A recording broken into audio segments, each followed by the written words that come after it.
bien, gracias Claudio por venir. Ahora nos va a contar, tiene toda la información. Está Ricardo Delgado, un ratito vamos a hablar de todo el tema de los dólares del colchón.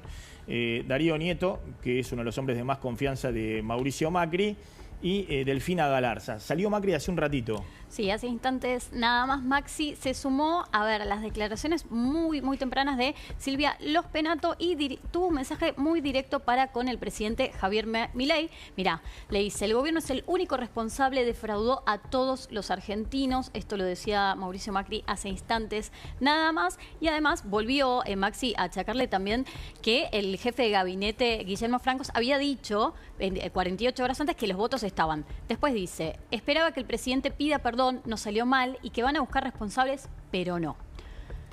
Bueno, también responsabilizando al gobierno por no haber hecho ningún tipo de, entre comillas, mea culpa, ¿no? No es tan difícil decir fracasé, me equivoqué, perdón. Y por el otro lado te sumo Maxi, también lo que decía Mauricio Macri dirigiéndose a Milei es, se equivocan de adversario. El adversario no es el PRO, decía Mauricio Macri. Bueno, está bien, pero Macri está diciendo que el gobierno hizo caer ficha limpia. ¿Qué pasó, Claudio? Lo que vemos acá es, primero, quiénes son los responsables de que se haya caído ficha limpia. Y los responsables son aliados, socios del gobierno. Digo, y esto es ineludible e inocultable, porque son los dos senadores, Rojas y Arce, de Misiones, que responden a Carlos Rovira, que es el hombre que más transferencia del Tesoro Nacional ha recibido. Él no, porque él no es el gobernador, pero sí es el hombre fuerte que controla el poder en Misiones. Sus senadores y diputados son los que le dieron votos clave en leyes que tenían que el gobierno de interés particular. Ley Bases, frenó la posibilidad de que le bajaran el DNU del gobierno. Digo, han sido los artífices de sostener al gobierno en el Congreso. Ellos son los que sorprendieron, entre comillas, porque sobre todo Rojas había dicho días antes con mucho fervor que sostenía la ley y después se cayó. Ahora, lo que estamos viendo es que el gobierno o peca de incapacidad, de impericia, o hay acuerdos como le imputa el macrismo. Porque... A ver, detente ahí. Sí. ¿Tenés la información sobre estos dos senadores? A ver, interesante lo que cuenta Claudio. Sobre Rovira. Claro, Rovira es el hombre fuerte en Misiones. Sí. En el 99 fue por primera vez gobernador por el Partido Justicialista. Ahí muy apoyado por Duhalde. Después, en el 2003, rompe con Duhalde y él es el delfín de Néstor Kirchner. Recordemos que Duhalde apoyó a Puerta. Ahí arma este Frente Renovador Rovira y a partir de ahí cumple 2 mandatos de gobierno. Pero después tuvo distintas alianzas. Y, por ejemplo, ahora recuerdo... no puede conseguir la reelección indefinida. Exactamente. Se sienta en el Parlamento, es decir, en el Congreso como diputado y no se movió más desde ahí. Y maneja a todos los gobernadores desde de los últimos 20 años. Gobernador, legislador. Está claro que Arce con control remoto. Claro, Arce y Rojas votaron por Rovira. Esto está claro. Cuando llamás a toda la fuente de Misiones y quienes conocemos a Misiones, fue capaz de dejar a Puerta chiquito, te recordemos lo que es en una provincia recontra feudal. Hay un fenómeno que me cuentan allá, que dicen que hay libertarios, o sea, recordemos, a ver, Rovira estuvo con Duhalde, estuvo con Néstor, estuvo con Puerta, y ahora dicen que se acercó a Milei. Bueno, veremos, esto no está, o sea, que votaron conforme a lo que dijo Rovira, no hay ninguna duda. Que el 2 veces gobernador, no me acuerdo el nombre, el 2 veces gobernador que era intendente de Oberá, un hombre con dificultades para caminar, ya te iba a decir cómo se llama.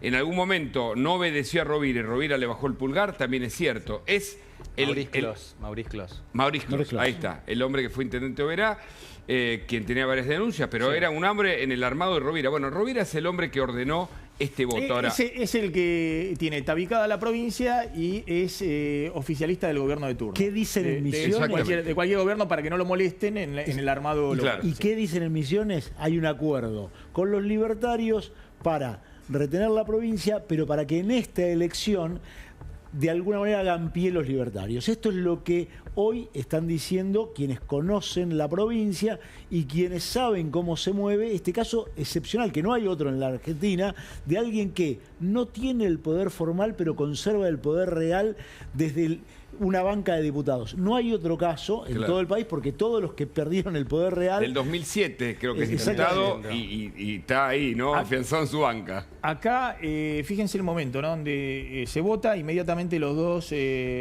diputados, los dos senadores de Rovira se van del recinto. Inmediatamente después de votar, donde había sorpresa total, ahí se está yendo la senadora de CUT, de Enterito Blanco, y Carlos Arce. Carlos Arce, que se va atrás. Cuando todavía no se sabía qué había pasado. Se van los dos, claro, no se terminaba de entender. Fíjense, claro, está había pasado Mayán festejando, está la senadora Fernández Sagasti, también festejando de la Cámpora, muy cercana de Cristina.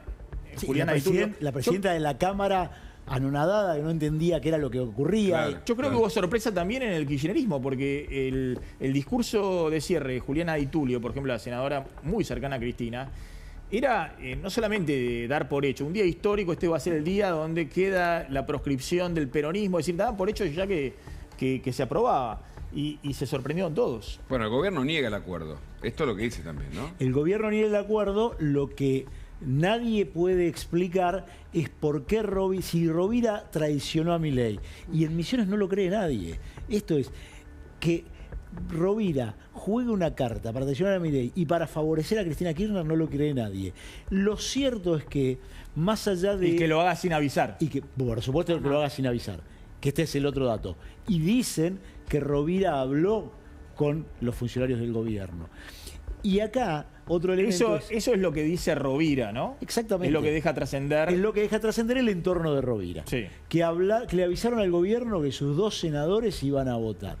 Entonces, por eso es que el gobierno lo que arguye es que el PRO apuró la sesión, el comienzo de la sesión, a sabiendas de que no estaban los votos. Ahora, lo cierto es que si esto hubiera sido así, una vez más, lo que se muestra es la impericia que tiene el gobierno, el oficialismo, en las dos cámaras. Ahí yo tengo una duda, perdón. Ahí yo tengo, brevemente, cuando se le vota algo en contra de que implica más gasto público, el gobierno se enoja mucho. Milei habla de generados fiscales.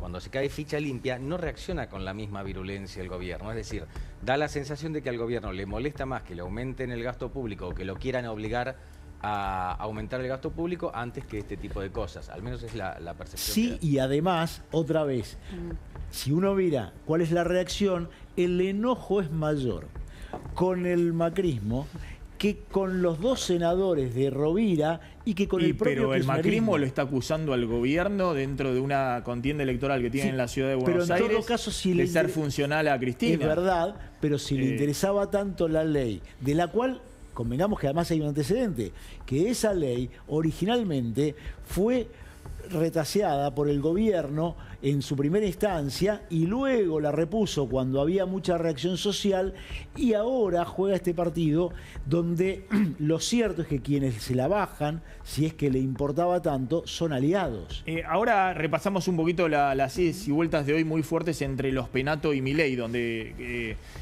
cada uno expone sus argumentos, pero fíjense lo que decía la senadora Sonia de Cut hace 2 semanas. Exactamente. 2 semanas en una radio de Misiones respecto a que iba a respaldar ficha limpia en el Senado.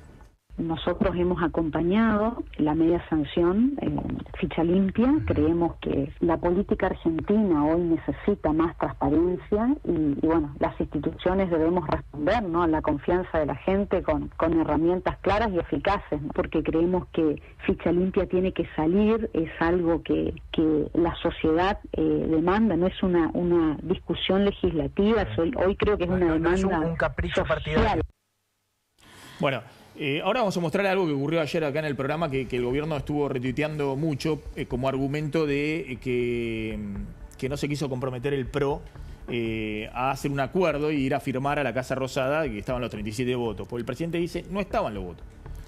Fue toda una operación para que caiga la sesión y para jugar el discurso del PRO Milei es funcional al kirchnerismo. Mira, primero un paréntesis sobre lo que significa la caída de ficha limpia. Es que ganaron los corruptos. En la política ganó la corrupción, ¿bien? Y lo segundo es que fue una gran injusticia con el argentino de a pie. ¿Qué es lo primero que un argentino que va a buscar laburo le piden en cualquier empresa privada? Un certificado de antecedentes penales. Y si no, probablemente no labure en esa empresa. ¿Qué pasó ayer? Que alguien que esté doblemente condenado puede ser candidato a diputado o senador nacional. Es medio ilógico, ¿no? Cómo funciona la Argentina. Absolutamente. Es absolutamente ilógico, así que fue una gran injusticia y tenemos mucho dolor y bronca. Y un paso atrás para la política argentina. Totalmente. Y después nos preguntamos por qué la gente no cree en los políticos. Por estas cosas no cree la gente en los políticos. Pero al margen de eso, yendo un poco a esta discusión que hay, esta polémica, el jefe de senadores de los libertarios dijo que estaban los votos, Atauche, dijo hace un par de días que estaban los votos. El jefe de gabinete dijo que estaban los votos. Públicamente, no estoy inventando nada. Entonces, ¿cómo puede ser que hoy el presidente diga que no sabía nada? Si sus dos funcionarios que hacen la política legislativa dijeron esto. Al margen de eso, vos, siendo oficialismo, sos quien maneja el control de la Cámara de Senadores. Yo soy legislador porteño, represento el oficialismo y hago una sesión o deshago una sesión cuando me conviene, cuando tengo los votos o no. No me la maneja el PRO ni el kirchnerismo, el PRO sí en la ciudad, quiero decir, pero a nivel nacional.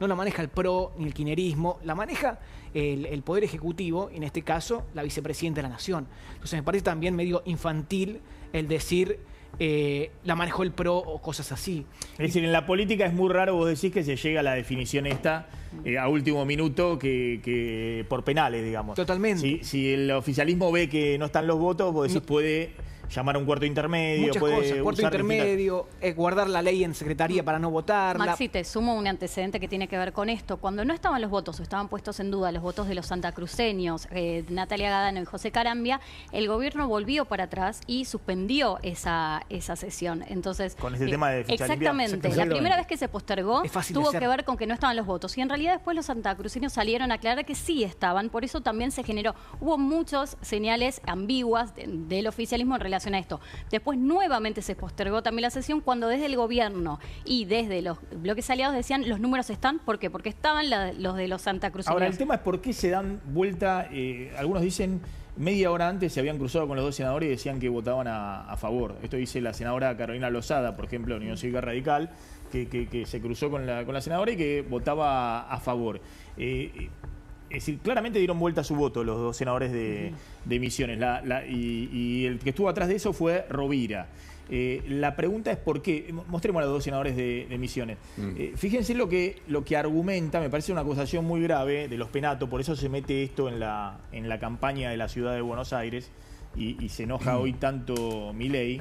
Estos son los dos senadores, que son dos senadores que no son relevantes en la política de Misiones. Y mucho menos con Rovira. Uno es un médico, pone gobernador y tiene dos senadores. Profesora, maestra de escuela, digamos. Y carecen de toda independencia de criterio en la toma de decisiones políticas. Claro. Esto es así como funciona la política de Misiones. Bueno, fíjense lo que decía los Penato, que directamente apunta al presidente, por eso sale el presidente a contestarle.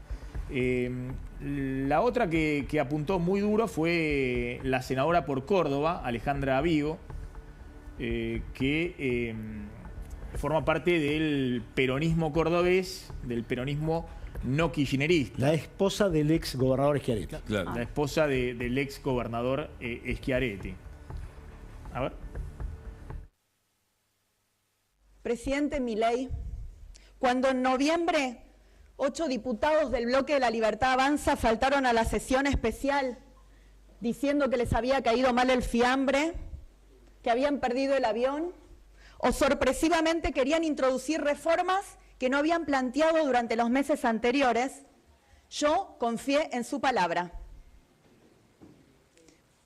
Presidente Milei, cuando me pidió hace un mes postergar la sesión especial que había pedido el senador Atauche, en el medio del rechazo de los jueces de la Corte, porque faltaban votos, yo confié en su palabra. Bueno, usted a mí me defraudó, le dice después los Penato. Y Milei contesta esto. Y la realidad es que no estaban los votos, fue toda una operación mediática teñida de amarillo. No estaban los votos Bueno, dice que sabían que no estaban los votos, ¿no? Lo que es incomprensible en ese caso es por qué insistieron, primero el jefe de gabinete, que además el jefe de gabinete es el vínculo con el Parlamento y es el hombre político del gobierno, y dijo el domingo, instaló algo que hasta ahí nadie había dicho, era los votos están y va a haber sesión. Y este fue el primer punto. Y el segundo fue el senador Atauche, el jefe del bloque, que dice los votos están y vamos a ir a votar. Por lo tanto, acá lo que hay es, si los votos no estaban, ¿por qué no lo dijeron anticipadamente? Y esto es lo que no se explica. Y en segundo lugar, lo que acá tampoco logra explicar el gobierno es algo que está subyacente y que de alguna manera deslizaron algunos senadores, que es una especie de acuerdo por el tema de la convocatoria a Karina Milei y Luis Toto Caputo por el caso Libra. Y una especie de que ese sería uno de los motivos por los cuales acordaron para que se cayera Ficha Limpia. Improbable, es cierto, pero sí es cierto. ¿Por qué juega tan fuerte la senadora Vigo, la esposa de Schiaretti, Primero porque responde al electorado de Córdoba. Si algo en el electorado de Córdoba suscita rechazo, es Cristina Kirchner. Y en esto, esta ley, para ellos y para muchos otros, tiene una cara, un nombre y un apellido que se llama Cristina Kirchner. Es decir, en Córdoba hacen campaña, digamos... Definitivamente no pueden tener ningún diferenciándose voto. No pueden tener ningún voto que beneficie a Cristina ¿Vieron la frase, no? ¿Vieron la frase ahí? A ver...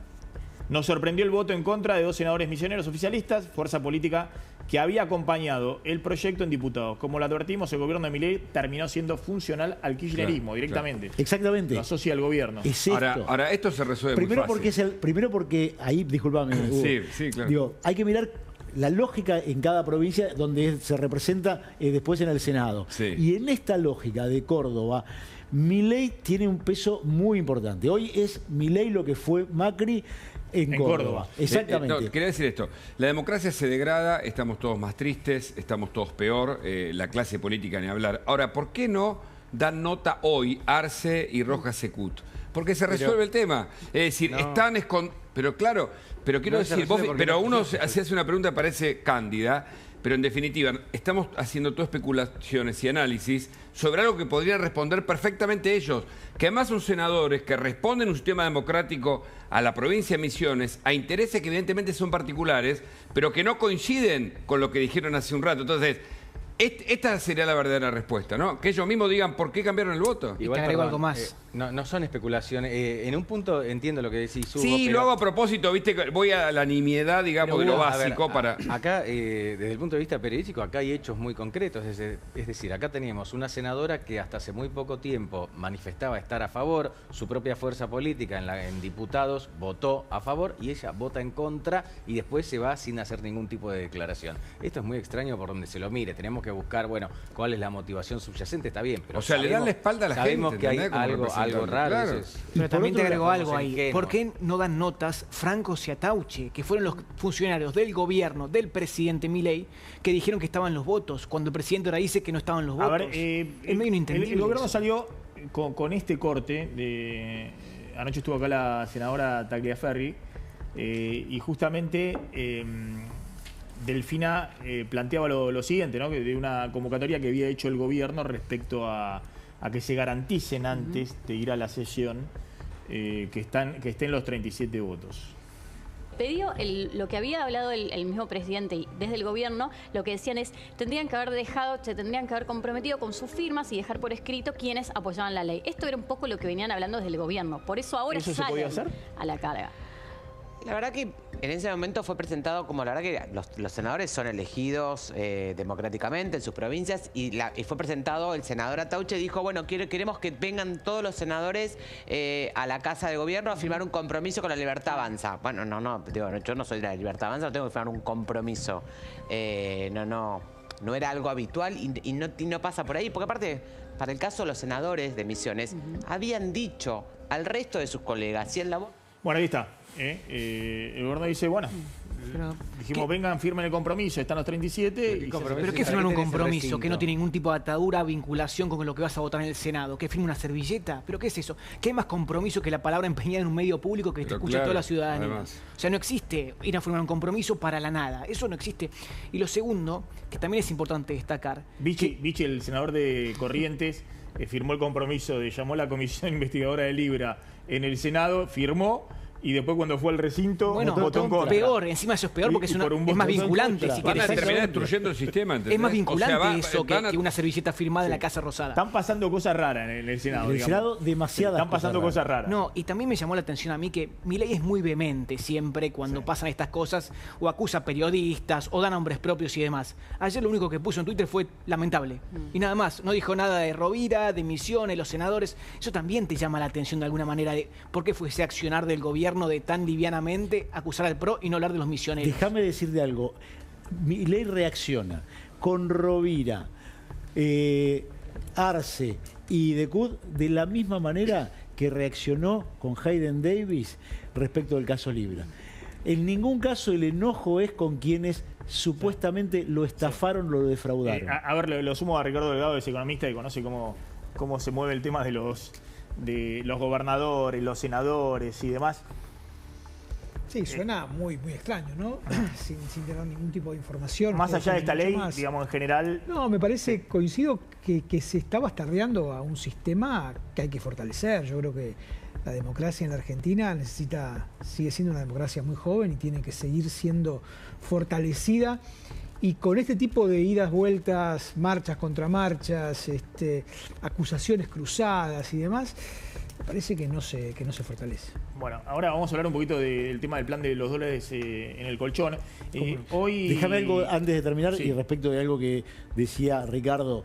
Hoy salió la Cámara Argentina-Americana de Comercio a plantear que es grave para las instituciones y para las inversiones que no haya transparencia y que haya situaciones como estas en las que no se aprueba ficha limpia y no den garantías para quienes hoy tienen que invertir. Después lo que no hablamos es un poco de, al margen de ficha limpia, cómo queda la competencia electoral este año, ¿no? Claro. Me parece que el gobierno, desde el punto de vista de la competencia electoral y tenerla Cristina enfrente, lo fortalece. Este es el otro punto. Fortalece. Este es el otro punto. El gobierno claramente juega a polarizar y el hecho de que Cristina quede todavía con la opción de ser una candidata nacional es algo que al gobierno ha jugado todo el tiempo en busca de abroquelar todo el voto del centro a la derecha. Pero también era delicado el peronismo haciendo campaña con que proscribían a su principal candidata este año, que es lo que vimos ayer en el Senado. Ya había empezado una campaña donde era la proscripción, parecía el peronismo del 55. Absolutamente. Donde sí, efectivamente, una proscripción real. Total. Y déjame decir que de telón de fondo, no nos olvidemos que hay una Argentina feudal. Me dice Anestia, es un periodista muy importante de Misiones.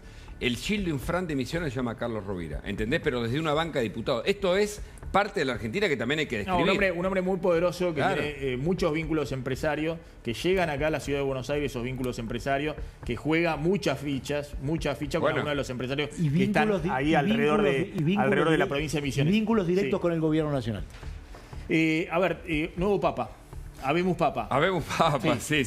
Por supuesto, León XIV, un agustiniano, hay que seguir el tema, un estudioso, es licenciado en matemática además, es un hombre que va a seguir los pasos de Francisco, porque San Agustín hace su conversión en el 300 y pico, después de una experiencia fenomenal como teólogo, como filósofo, y un hombre que busca acercar, el hombre que inspira a León XIV, un hombre que busca acercar la filosofía y la teología, pero busca acercarse como iglesia, está muy cerca de la doctrina social de la iglesia, al sector más frágil de la humanidad. Y dicen que como fue elegido más por Francisco... Es como un discípulo de Francisco. Un discípulo de Francisco. O sea, incluye la idea de San Francisco de Asís, recordemos lo que significó incluso dentro de la iglesia, y la idea de San Agustín, que fue realmente uno de los hombres más importantes de la historia de justamente el catolicismo. Mostremos rápido los tweets de Milei, primero que no se entendió bien, ¿no? Digamos, como había hecho en su momento Trump con el vestido de blanco, este fue el de Milei. La Fuerza del Cielo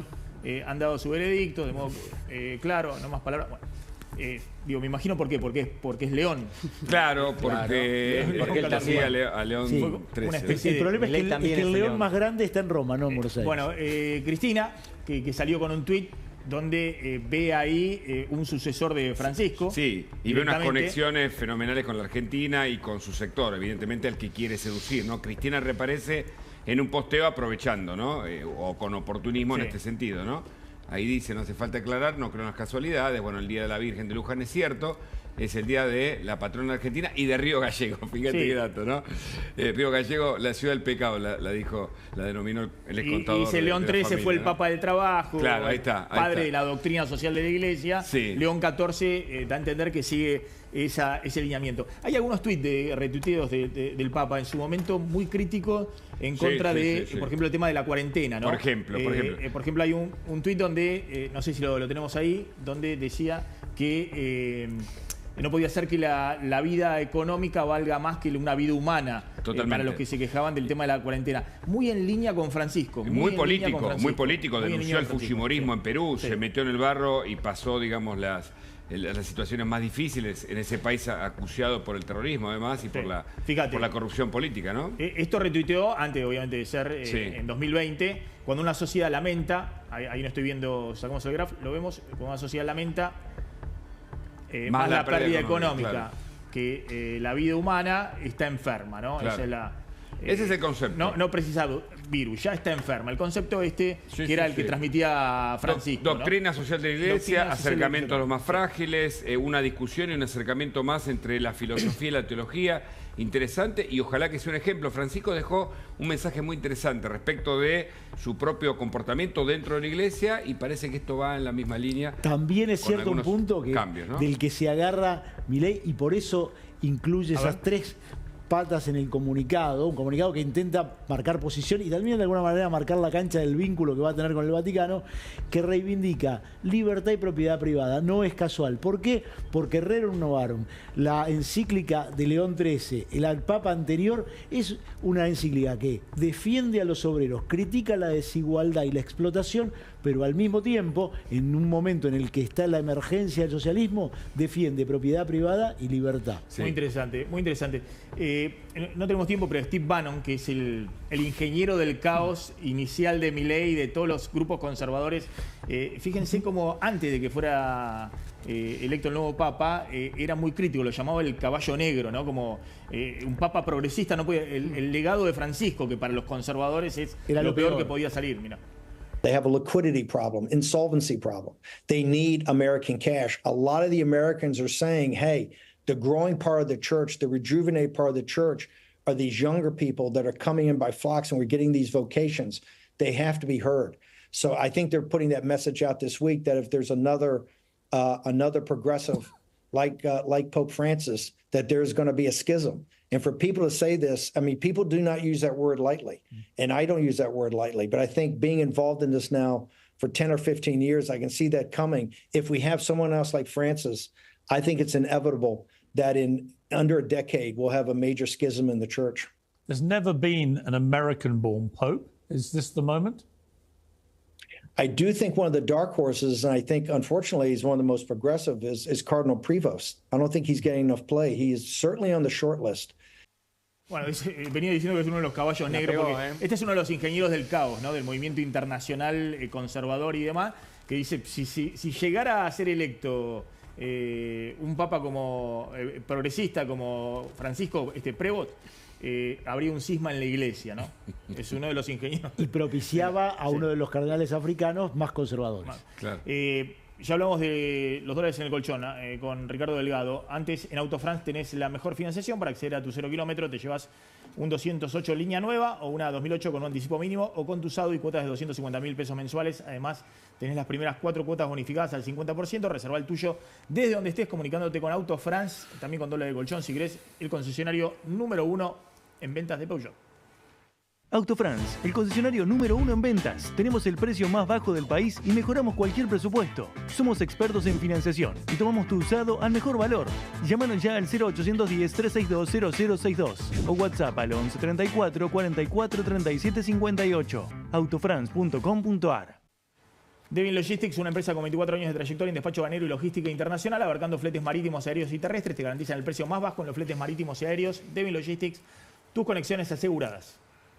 Devin Logistics, 25 años de trayectoria en despacho aduanero y logística internacional. Fletes marítimos, aéreos y terrestres.